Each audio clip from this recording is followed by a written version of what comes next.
तो महंगाई के मुद्दे को लेकर के इस वक्त कांग्रेस जयपुर में एक महारैली कर रही है और इस वक्त उस रैली को प्रियंका गांधी संबोधित कर रही हैं। जिसके बेटे ने हमारे पति को कुचला, जिसके बेटे ने हमारे बेटे को कुचला, तो जो सरकार केंद्र में है वो निश्चित है कि जनता की भलाई नहीं चाहती, आपके लिए काम नहीं कर रही है। किसके लिए काम कर रही है? स्पष्ट है, पूरी दुनिया देख रही है, पूरा देश देख रहा है कि ये सरकार सिर्फ कुछ गिने चुने उद्योगपतियों के लिए काम कर रही है। कल मैं गोवा में थी। गोवा में एक अनोखी समस्या है, आप चौंक जाएंगे सुनकर कि एक उद्योगपति के कोयले के लिए ऐसी सुविधाएं बनाई जा रही हैं जो गोवा की जनता को चाहिए ही नहीं। वहां गई, मुझे बताया गया बड़ी बड़ी सड़क बन रही है, किस लिए? उनके यातायात के लिए नहीं, जनता के लिए नहीं, एक उद्योगपति के कोयले को इधर से उधर ले जाने के लिए। जब किसान आंदोलन कर रहे थे, महीनों से बैठे हुए थे दिल्ली के बॉर्डर पे, तो हमारे पर्यटक प्रधानमंत्री अपने घर से निकलकर 10-20 किलोमीटर दूर जहां लाखों किसान बैठे थे वहां नहीं जा पाए। पूरा साल निकल गया, वहां नहीं जा पाए। दुनिया भर में भ्रमण किया, अमेरिका गए, चाइना गए, तमाम देशों में गए, लेकिन अपने दुखी किसानों से बात करने नहीं जा पाए। ये ऐसी सरकार है, समझ लीजिए, जहां पे प्रधानमंत्री पर्यटन में व्यस्त रहते हैं, अपने उद्योगपति मित्रों को एक दिन में हजारों करोड़ रुपए कमाते हैं, उनको कमाने में व्यस्त हैं। और वही सरकार है जिसमें आज इस देश का किसान एक दिन में मात्र 27 रुपए कमा रहा है। समझ लीजिए, आपने अपना विश्वास किसमें डाला? जब आपने इनको चुना, आपकी एक आस्था थी, आपकी आशा थी कि देश तरक्की करेगा। उस समय बहुत बड़े बड़े भाषण देते थे कि 70 सालों में कांग्रेस ने कुछ नहीं किया। मैं उनसे पूछना चाहती हूँ, 70 साल की रट छोड़िए, हमें बताइए 7 सालों में क्या किया है? 7 सालों में हमें एक ऐसी संस्था दिखा दीजिए जो आपने बनाई शिक्षा के लिए, हमें एक ऐसा एम्स जैसा अस्पताल दिखा दीजिए। जिस हवाई अड्डे से आपका हवाई जहाज उड़ता है, वो हवाई जहाज भी कांग्रेस ने बनाया। और आज जो भी कांग्रेस ने बनाया, ये सरकार बेचना चाहती है, अपने उन्हीं दोस्तों को बेचना चाहती है।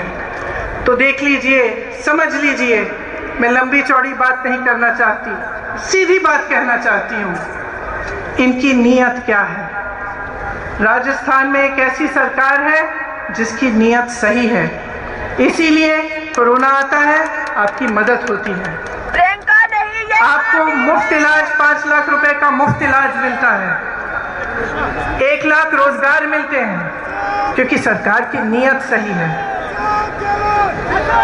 केंद्र में जो सरकार है, जो उनके नेता हैं, जब भी मंच पर आकर आपके सामने बात करते हैं, सच्चाई नहीं करते, सच्चाई नहीं कहते, सिर्फ आपको गुमराह करते हैं।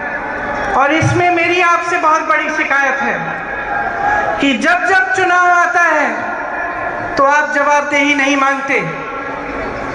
जब नेता समझ जाता है और एक राजनीतिक दल समझ जाता है कि देखिए चुनाव आएगा,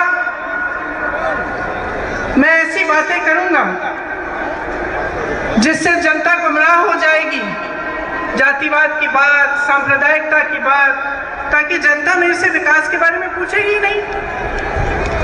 जब नेता के मन में ये बात बस जाए तो वो काम क्यों करेगा आपके लिए? जब एक राजनीतिक दल जानता है, उसका एक एक नेता जानता है कि चुनाव के समय आपके सामने फिजूल की बातें करेंगे, आपके सामने चाइना की बातें करेंगे, किसी और देश की बातें करेंगे, कुछ ना कुछ नया निकालेंगे, लेकिन आपके विकास की बात नहीं होगी, महंगाई की बात नहीं होगी, आप कैसे अपनी जिंदगी बिता रहे हैं, किस संघर्ष से आप गुजर रहे हैं, इसकी बात नहीं होगी। जब उनके मन में ये बसा हुआ है तो वो आपके लिए कभी काम नहीं कर सकते, क्योंकि उनको मालूम है कि वे जवाबदेह नहीं है। मैं सिर्फ आपसे एक चीज मांगूंगी कि आप जागरूक बने और इस भाजपा की सरकार को जवाबदेह बनाएं। इन्होंने क्या किया है आपके लिए, पूछिए। किस वजह से इतनी महंगाई है इस देश में? जब प्रधानमंत्री जी के पास 8,000 करोड़ रुपए है अपना हवाई जहाज खरीदने के लिए, तो किसानों का बकाया क्यों नहीं देते? जब किसान को खाद की जरूरत है तो उसका दाम कम क्यों नहीं करते? उसका दाम बार बार बढ़ क्यों रहा है? जब उनके उद्योगपति मित्र फूल रहे हैं, फल रहे हैं, तो हमारा किसान क्यों रो रहा है, क्यों मर रहा है? पूछिए, ये आपकी जिम्मेदारी है। इस सरकार की एक बहुत बड़ी जिम्मेदारी है आपके प्रति। आपका विकास, आपके देश की तरक्की, आपको आगे बढ़ाना, आपके बच्चों को एक मजबूत भविष्य देना। तो आपकी जिम्मेदारी है कि वो मजबूत भविष्य आप सरकार से मांगे, उनको जवाबदेह बनाएं और खड़े हो जाएं। आज ये सभा महंगाई की बात की है। मैं आपसे कहना चाहती हूं कि जिस तरह से आप महंगाई से लड़ रहे हैं हर रोज हम उसी तरह से अपनी जी जान लगाकर आपके लिए लड़ेंगे। ये सिर्फ आपकी लड़ाई नहीं है, ये इस मंच पे बैठे कांग्रेस के एक एक नेता की लड़ाई है। ये मेरी लड़ाई है, ये मेरे भाई राहुल गांधी की लड़ाई है, ये सोनिया जी की लड़ाई है, ये अशोक गहलोत जी की लड़ाई है, और तमाम यहाँ बैठे नेता आपके लिए लड़ेंगे।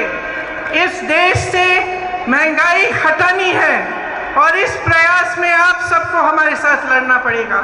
एक बार जोर से बोलिए, महंगाई को, और जोर से बोलिए, महंगाई को, महंगाई को। और इस प्रयास में हम बिल्कुल पीछे नहीं हटेंगे, हम आपके साथ हैं, आपकी लड़ाई हम लड़ते रहेंगे। धन्यवाद, जय हिंद। साथियों, मुझे आप लोगों को बताते हुए बड़ी खुशी है कि जिनका हम इंतजार कर रहे हैं, श्रीमती सोनिया गांधी जी और राहुल गांधी जी दोनों हमारे बीच में आ गए हैं। और मैं आप सब लोगों से अनुरोध करूंगा, सब लोग अपने अपने स्थान पे खड़े होकर के जोरदार तालियां बजा करके नारों के साथ श्रीमती सोनिया गांधी, श्रीमती सोनिया गांधी, श्री राहुल गांधी, श्रीमती सोनिया गांधी, श्री राहुल गांधी, श्रीमती सोनिया गांधी, श्री राहुल गांधी, कांग्रेस पार्टी, कांग्रेस पार्टी, श्रीमती सोनिया गांधी।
तो जरा ये तस्वीरें देख करके अंदाजा लगाइए कि कितनी बड़े स्तर पर इस वक्त कांग्रेस जयपुर में ये महारैली कर रही है। इसमें लाखों लोगों के जुटने का दावा किया गया था और वैसी ही तस्वीरें इस वक्त नजर आ रही हैं। खास बात यह है कि इसका व्यापक कवरेज भी किया जा रहा है, क्योंकि ड्रोन का इस्तेमाल करके बाकायदा वहां पर मौजूद हुजूम को दिखाने की भी इन तस्वीरों के जरिए कोशिश है। अभी प्रियंका गांधी इस सैलाब को संबोधित कर रही थी। यहां पर जो जन सैलाब मौजूद है, इस पूरी महारैली में सभा को वो संबोधित करते हुए सीधे सीधे केंद्र सरकार पर हमलावर थी। कह रही थी कि केंद्र में बैठी सरकार आपको गुमराह करती है, सच्चाई नहीं बताती है, और 70 सालों में कांग्रेस ने क्या क्या बनाया उसका जिक्र करते हुए कहा कि आपने 7 सालों में क्या किया, क्या बनाया, ये सवाल पूछा। लेकिन अब देखिए, इस वक्त कार्यक्रम स्थल में महारैली में कांग्रेस की जो अंतरिम अध्यक्ष सोनिया गांधी और पूर्व अध्यक्ष राहुल गांधी वो पहुंच चुके हैं। और खास बात इस रैली की यह भी है कि इसे राहुल की ताजपोशी के तौर पर भी देखा जा रहा है और कहा जा रहा है कि रीलॉन्चिंग राहुल गांधी की इस रैली के जरिए होने वाली है। एक छोटा सा ब्रेक लेंगे, बने रहिए न्यूज़ 24 के साथ। नमस्कार, मैं हूं मानक गुप्ता। अगर आपको हमारा ये वीडियो पसंद आया हो तो इसे लाइक और शेयर जरूर करें, और हां, हमें सब्सक्राइब और फॉलो करना ना भूलें ताकि आप देश और दुनिया की कोई खबर मिस ना करें। तो जुड़े रहिए हमारे साथ और देखते रहिए न्यूज़ 24।